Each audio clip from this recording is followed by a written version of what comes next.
I refused to pay for my sister's wedding, so she turned my entire family against me. 2 months later, her fiancé reveals the shocking truth about her secret double life. I, 28F, have always had a complicated relationship with my older sister, Kelly, 34F. Our family dynamic was unusual from the start. Our parents, both successful lawyers, were rarely home. Dad was always at the office or in court, while Mom spent most of her time networking and maintaining the social connections vital to their practice. This left Kelly and me largely to fend for ourselves. Kelly, being 6 years older, naturally took on a caretaker role. At first, it seemed like a blessing. She'd make sure I ate, helped me with homework, and comforted me when I missed our parents. But as time went on, the line between sister and parent became blurred for Kelly, and she started exerting more and more control over my life. I remember one incident when I was about 10. I had made friends with a girl named Sarah in my class. Kelly, then 16, decided she didn't like Sarah because she thought her family wasn't good enough. She forbade me from hanging out with Sarah, going as far as to intercept notes we passed in class and deleting her number from my phone. When I cried and protested, Kelly said, "I'm just looking out for you. You'll understand when you're older." This pattern continued throughout my teenage years. Kelly chose my clothes, decided which extracurricular activities I could participate in, and even tried to influence my career path. She was convinced that I should become a lawyer like our parents, despite my interest in art and design. The summer before I started high school was particularly tense. I had been accepted into a prestigious art camp, but Kelly was dead set against it. She argued that it was a waste of time and would distract me from real studies. We had a huge fight, with Kelly threatening to tell our parents I was rebelling if I insisted on going. In the end, I gave in, spending the summer doing an internship at a law firm instead. I was miserable, but Kelly was pleased, saying, "You'll thank me one day for keeping you on the right track." Despite the tension, I still looked up to Kelly in many ways. She was smart, driven, and seemed to have her life together. When I graduated high school, she convinced me to attend her alma mater. She painted a rosy picture of us living together, with her showing me the ropes of college life. In hindsight, I should have seen the red flags, but at 18, the idea of having my successful older sister guide me through college seemed appealing. Living with Kelly in college was a nightmare. Our apartment became her domain, with rules reminiscent of our childhood home. She set curfews, limited my social activities, and constantly checked on my studies. If I went out with friends, I'd return to a barrage of texts asking where I was and who I was with. Financial issues added another layer of complication. Kelly, working her first job out of college, was always short on cash. She'd borrow money from me, usually without asking. When I confronted her about a missing $200. From my wallet, she brushed it off, saying, "What's mine is yours, right? Besides, I bought groceries last week." This pattern continued, with Kelly treating my student loan money and part-time job earnings as a shared resource. Things came to a head in my junior year when I met Jake. He was a transfer student in my graphic design class, and we hit it off immediately. For the first time, I had someone who encouraged my passions and respected my decisions. Kelly hated him from the start. She would make snide comments about his appearance, question his career prospects, and imply that he was only interested in me for money. Ironic, given her own behavior. Once, she even accidentally spilled wine on a project Jake and I had been working on for weeks. When Jake proposed after graduation, Kelly threw a fit. She cornered me in our apartment, ranting about how I was too young and naive to get married. "You're making a huge mistake," she yelled. "He's just trying to trap you. Don't throw away your future for some guy." That was the moment I finally stood up to Kelly. I told her that my relationship with Jake was none of her business, and that I was tired of her controlling every aspect of my life. The argument got heated, with years of pent-up frustration pouring out. Kelly tried her usual tactics, guilt-tripping, gaslighting, even threatening to call our parents. But this time, I stood my ground. I moved out that week, crashing on a friend's couch until Jake and I found our own place. The distance gave me perspective on just how toxic my relationship with Kelly had been. I started therapy to work through the years of manipulation and control. Over the next few years, my relationship with Kelly remained strained. I got a good job in marketing, allowing Jake and me to start saving for a house. Kelly, on the other hand, seemed to struggle. She changed jobs frequently, complaining about unfair bosses and toxic workplaces. She'd often hint that I should help her out financially, reminding me of all she'd done for me growing up. Last month, Kelly announced her engagement to her boyfriend of 2 years, Tom. I was surprised, given her previous stance on marriage, but I wished her well. A week later, she called asking for a favor. Kelly launched into a long speech about her dream wedding, describing a lavish affair that sounded more like a fairy tale than a realistic event. Then came the kicker. She wanted me to contribute $15,000 towards the wedding costs. I was stunned. $15,000 is a significant amount, especially considering Jake and I were saving for a house. When I hesitated, Kelly began her usual manipulative tactics. She talked about how she'd raised me and sacrificed her own youth for my sake. She said that as her only sister, it was my duty to help make her wedding special. Something in me snapped.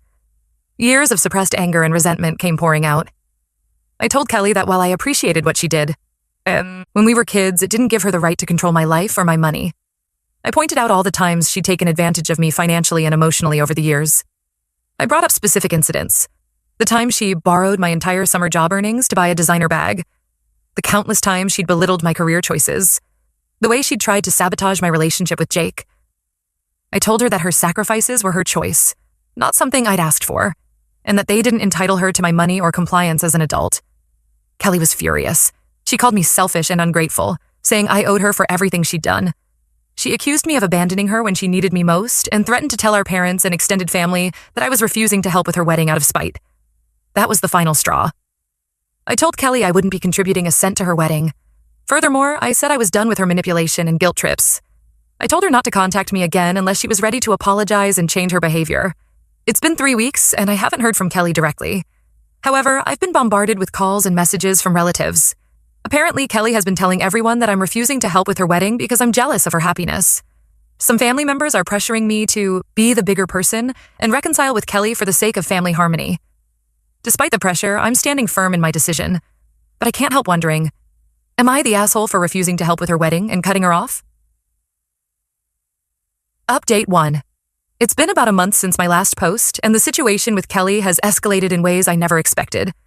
First, I want to thank everyone for their supportive comments. They've been a lifeline during this challenging time. A week after my post, our parents decided to intervene. They called a family meeting to sort things out between Kelly and me. I was hesitant to attend, remembering countless family meetings from our childhood where Kelly's version of events always seemed to prevail. However, I decided it might be an opportunity to finally make my parents understand my perspective. The meeting was set for Saturday afternoon at our childhood home. When I arrived, I was surprised to find not just Kelly and our parents, but also our Aunt Linda, Mom's sister, and Uncle Bob, Dad's brother. Apparently, they were there to mediate. I immediately felt ambushed, remembering how Aunt Linda had always favored Kelly, while Uncle Bob prided himself on being the family's voice of reason. As we sat in the living room, surrounded by old family photos that seemed to mock the current tension, Mom started the conversation. She asked us both to explain our sides of the story. I took a deep breath and calmly recounted the events leading up to our falling out, including Kelly's demand for wedding money and her subsequent threats. I spoke about the years of manipulation, the financial exploitation, and the emotional toll it had taken on me. I brought up specific instances: the art camp I wasn't allowed to attend, the friends Kelly had driven away, the constant belittling of my career choices. I explained how Kelly's controlling behavior had continued into our adult lives, culminating in her demand for wedding funds. As I spoke, I noticed Kelly's face contorting with anger and disbelief. When it was her turn to speak, she spun a completely different narrative. According to Kelly, I had always been jealous of her and resented her for being the responsible one. She painted a picture of herself as a selfless older sister, sacrificing her own youth to raise an ungrateful sibling. She claimed that she'd only asked for my help with the wedding because she wanted me to be involved, not because she needed money. Kelly brought up incidents from our childhood, twisting them to fit her narrative.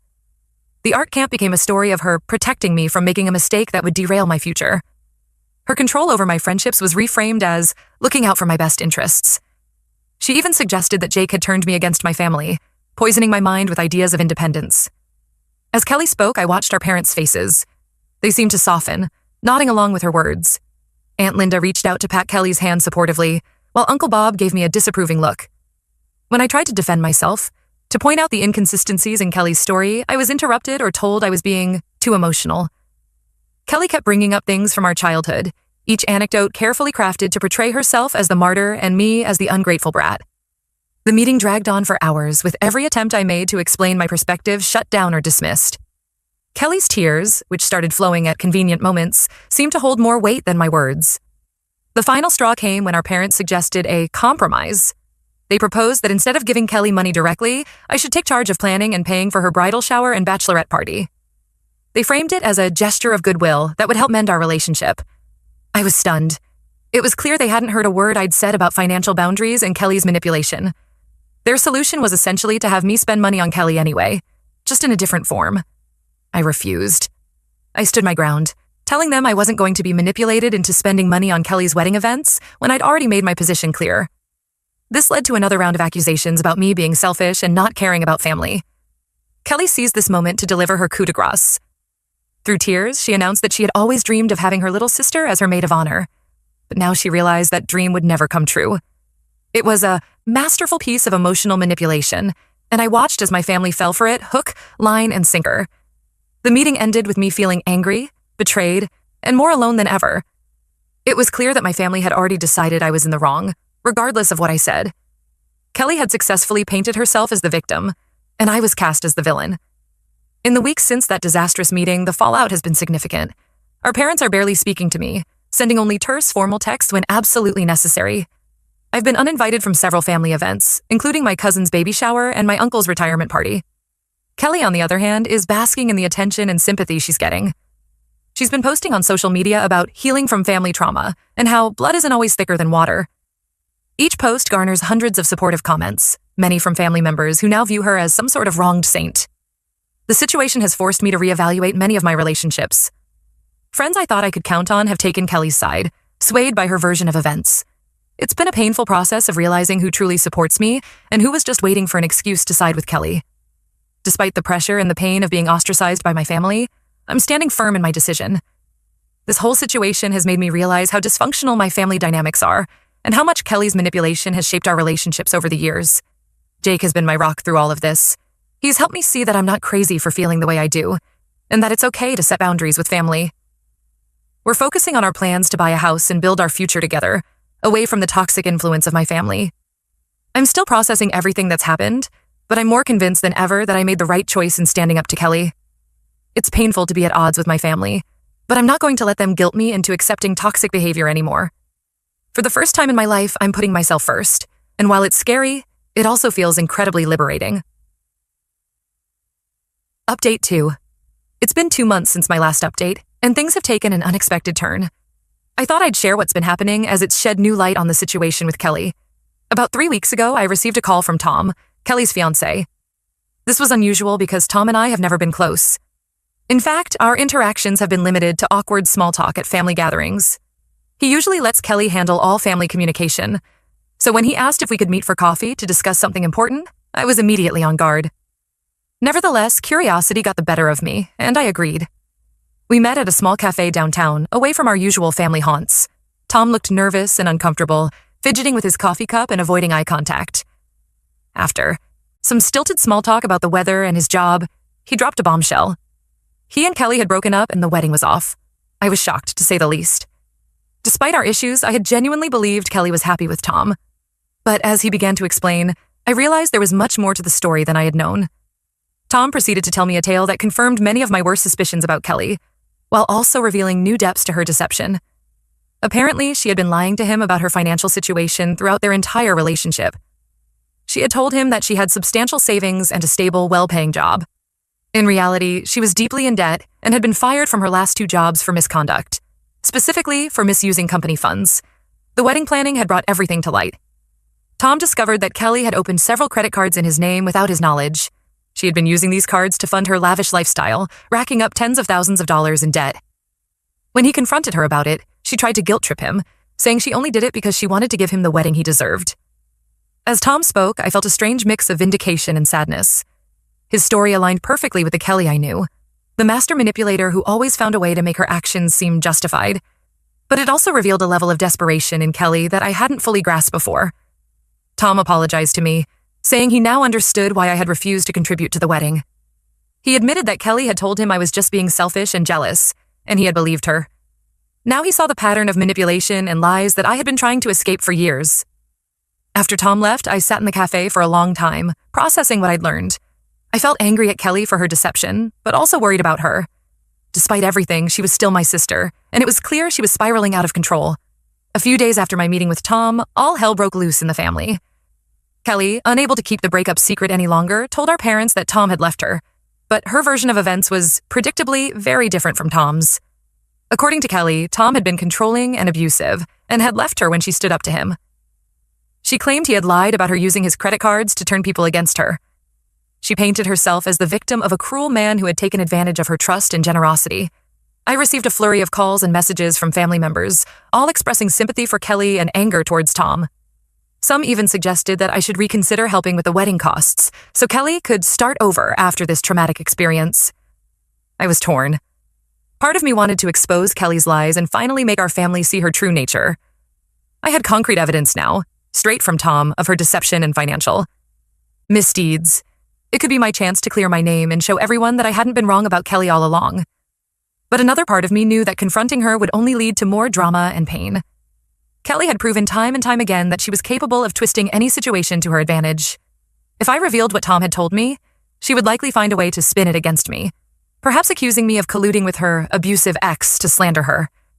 In the end, I decided to stay out of it. When family members called asking about the situation, I didn't confirm or deny Kelly's story. I simply said I was sorry things didn't work out and left it at that.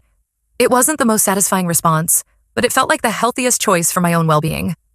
This situation has reinforced my decision to distance myself from family drama. I've realized that Kelly's manipulation runs deep, and it's not my responsibility to fix it or to make others see the truth. I'm focusing on my own life and happiness.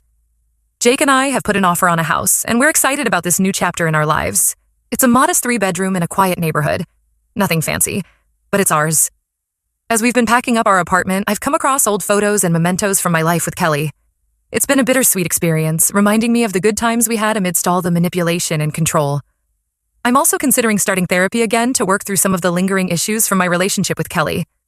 The revelations about her lies to Tom have brought up a lot of old feelings and memories that I thought I had dealt with. It's a difficult journey, but I'm hopeful for the future. For now, I'm taking it one day at a time. I'm learning to set boundaries, not just with Kelly, but with all my relationships.